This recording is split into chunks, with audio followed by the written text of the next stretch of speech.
Hi అండి. అందరూ బాగున్నారా? ఏంటి క్యాబేజ్ చూపిస్తున్నా అనుకుంటున్నారా? క్యాబేజీ అనగానే అబ్బో! నాకసలు ఇష్టం ఉండదని కొంతమంది అంటారు. కొంతమంది వండేటప్పుడు ఆ స్మెల్ బాగుండదని అసలు తినడమే మానేస్తారు.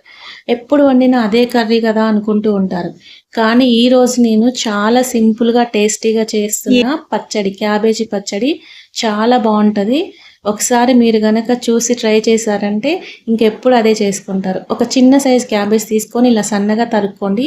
ఎంత వీలైతే అంత సన్నగా తరిగి పెట్టుకోండి. క్యాబేజ్‌లో చాలా పోషక విలువలు ఉంటూ ఉంటాయి కానీ, ఎక్కువగా ఇష్టపడక దాన్ని పక్కన పడేస్తూ ఉంటారు. కానీ క్యాబేజీ చాలా మంచిదని ఆరోగ్యానికి డాక్టర్స్ చెప్తూ ఉంటారు. గుండెకైతే ఇంకా చాలా మంచిదంట. వీలైతే వారానికి ఒకసారి మాత్రం తినండి.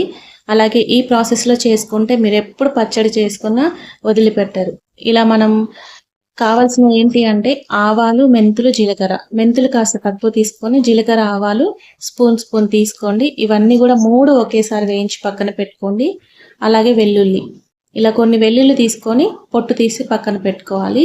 ఇవి మనం దంచుకోవాలనమాట. అంటే నేను కొంచెమే క్వాంటిటీ ఉంది కదా అని చెప్పి ఈ జీలకర్ర, ఆవాలు, మెంతులు ఒక చిన్న రోలు ఉంటే అందులో దంచుకుంటున్నాను. మీకు వీలైతే మిక్సీలో పట్టుకోండి. లేదంటే ఇలా రోట్లో దంచుకోండి. టేస్ట్ చాలా బావుంటుంది. మరీ మెత్తగా దంచాల్సిన అవసరం లేదు.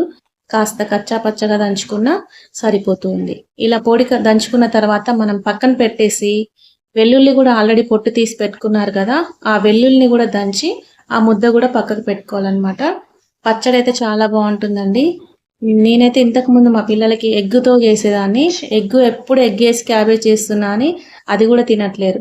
ఎప్పుడైతే ఇలా పచ్చడి చేయడం స్టార్ట్ చేశానో, ఎప్పుడు క్యాబేజ్ పచ్చడి అడుగుతూ ఉంటారు.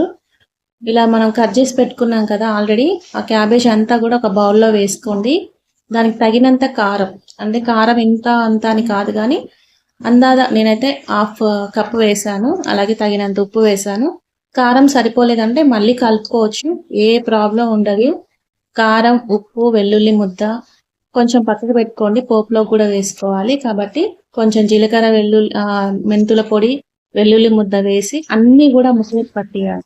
మనం ఎలా అయితే ఆవకాయ పచ్చడి, మామిడికాయ పచ్చడి పెట్టేటప్పుడు కలుపుతామో అలానే చాలా సింపుల్‌గా చేసుకోవచ్చు. స్టవ్‌తో మనకి ఎక్కువ పని ఉండదు.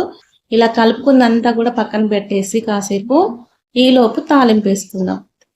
పోపుకు కావాల్సినవి ఏంటి అంటే ఆయిల్ వేసుకోవాలి మొదటగా. ఆయిల్ కూడా సరిపడేంత ఆయిల్ వేస్తున్నాను. సరిపోలేదు పచ్చడికి అనుకుంటే మరలా పైనంగా వేసుకోవచ్చు.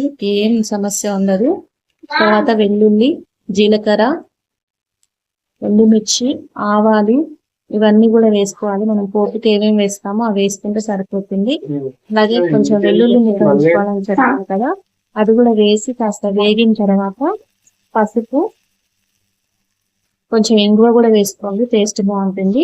చివరిగా స్టవ్ ఆఫ్ చేసే ముందు జీలకర్ర, ఆవాలు, మెంతి పొడి వేసి ఇంకా మనం ఆల్రెడీ కారం కలుపుకున్న దాంట్లో ఈ పోపు వేస్తే సరిపోతుంది. ఎంత సింపుల్ గా ఉంది కదా, టేస్ట్ అయితే చాలా బాగుంటుంది. అలా కలుపుకున్న తర్వాత ఒక సగం చెక్క నిమ్మరసం కలపండి. పులుపు అంటే బ్యాలెన్స్డ్ గా అన్ని కూడా ఉంటుంది పులుపు వేయడం ద్వారా. లేదు అంటే చింతపండు వేయట్లేదు కాబట్టి నిమ్మరసం వేస్తే బాగుంటుంది. ఇలా చూసారు కదా, ఎంత బాగుంది కదా క్యాబేజ్ పచ్చడి. టేస్ట్ కూడా బాగుంటుంది. ఒకసారి ట్రై చేయండి. నచ్చితే లైక్ చేయండి, షేర్ చేయండి, కామెంట్ చేయండి.